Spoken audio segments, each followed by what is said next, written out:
Glaczio had listened to her the whole time. Not once had he interrupted her. Cheyenne was surprised that he had listened to her story so silently. Now he seemed thoughtful. The young man also seemed to have some questions, which he asked now the girl. First of all, Angel, I'm honestly incredibly sorry for what happened to you. I had already thought that something bad had happened to you, but that it would be that bad for you would have not occurred to me. I know how you must feel. I also lost my whole family in one day about a year ago, thanks to the Knights. I can't go home anymore either because, well, yeah, they burned down the house where I had lived and chased me out of town. I certainly wasn't the only one to whom something like this happened. When the Knights get bored, he looked around before finishing the sentence quietly. Nothing good comes out of it. Speaking of the city, you're from Extidoma Magna, am I right? The capital is the only place nearby where taxes are levied, and only from the poor people in the Undercity. I didn't believe that someone as pretty as you would come from the slum. Cheyenne nodded and lowered her eyes sheepishly.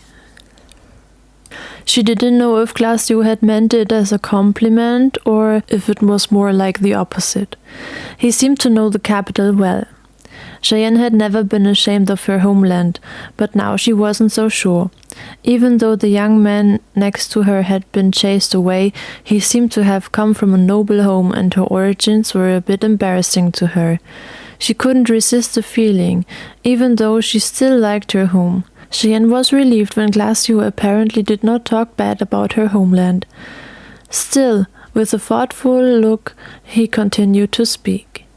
Don't worry, I don't really care where you come from. Besides, you can't help the king rule over you and play with your life.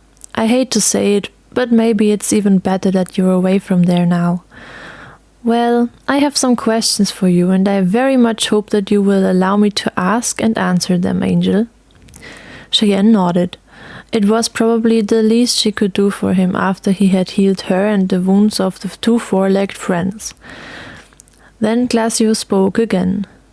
Very well, so the knight in golden armor you mentioned was talking about a trap. He wanted you and your necklace with a black crystal on it as a pendant that you've had since your birth, yes? That's quite strange. You can buy such necklaces everywhere. And what do the knights want with a black object? A black crystal. As it all sounds, the knight will continue to pursue you, darling. They seem to find something about you that you don't know yet. What is certain is that from now on you have to be very careful in everything you do. Glaczio seemed to know, or at least suspect, more than he wanted to say. Again, someone was hiding something from her. Something that was probably important to her. Why do other people always seem to know more about me than I do? And why the hell don't these people ever want to tell me what's going on?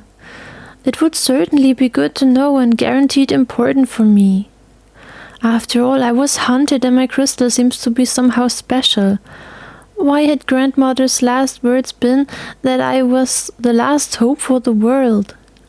In the end, did she perhaps no longer know what she was talking about? Nah, I finally want to know what's going on here. Just as Cheyenne was about to ask Glaczio what was going through his mind and what he seemed to know, he was already asking his next question. The knight in golden armor with the funny haircut and cape.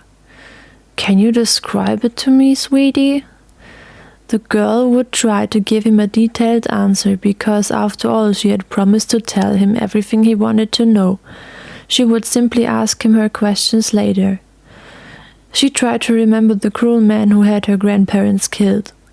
So, he was quite tall, his golden armor was trimmed with white plates, his hair looked like suspended triangles or squares, very funny anyway, and the hair color was brown with strands that had a greenish color, and a hairpiece and the ends of the hair were white. His brown eyes were also quite strange. One pupil was white and the other was normal. His cloak was also in green. I can't remember more. Cheyenne hoped that Glaczio would suffice her description. He seemed to be able to do a lot with it, because he recognized the knight. As you described him, Angel, the knight is the ruler of Halonia, the continent bordering Luminastral. His name is Atropax, and he is the boss among the 5 most powerful and important knights in the world. He therefore also bears the title Commandant. But what would he want here? Luminastral is not his area of responsibility. Perhaps a meeting of the 5 rulers at the headquarters of the knights in the capital? Glaczio seemed to be an expert in the field of knights, and that unsettled Cheyenne a little. Again, he seemed to know more than she did, but he made no effort to initiate the girl into his thoughts. Everything he said at the moment was absolutely new to her. Maybe he knows so much because he is a healer. He attended a demanding school, and that's probably why he knows so much about the knights. She wanted to know why he didn't share his thoughts with her, so it seemed important to her. But she had to wait until Glaczio had no more questions for her. His gaze became more and more thoughtful, and he asked Cheyenne something again. Why was he so interested in her? Your story is taking on strange proportions, sweetie. Oh, and now what was that? Your grandmother's death words were that you were the last hope in the world? She bequeathed you a scroll, you said. But you haven't read what's written in it yet, have you? May I have a look at it? Cheyenne nodded and stood up. The scroll was in her saddlebag, so she went to Falconheart and got the piece of paper. She herself had not yet seen what was in it and had now become curious. Besides, her grandmother wanted the girl to get the document. Cheyenne pulled the small scroll out of the saddlebag, went back to Glaczio and sat down again. She rolled out the paper and held it in such a way that she and her acquaintance could see something of it, in equal measure. Astonished, the girl found that absolutely nothing was written on it. Why did grandmother give me a blank piece of paper? The young man next to Cheyenne also seemed surprised and tilted his head. For a few seconds they both looked at the blank scroll and searched every nook and cranny with their eyes, but there was not a single letter to be seen. Just as Cheyenne was about to roll up the paper again, something strange happened. Out of nowhere a black writing appeared, moving slightly, as if it were water startled by waves. It took some time until letters could be seen spread all over the note, but there were only a few. The only legible thing that could be seen on the scroll was Cheyenne's name in the upper half of the paper. Glaczio seemed a bit confused now, and he shared his thoughts with the girl. So this is strange. These block letters look as if they were written with umbraur, but it takes an enormously strong and powerful spell to describe a piece of paper with it.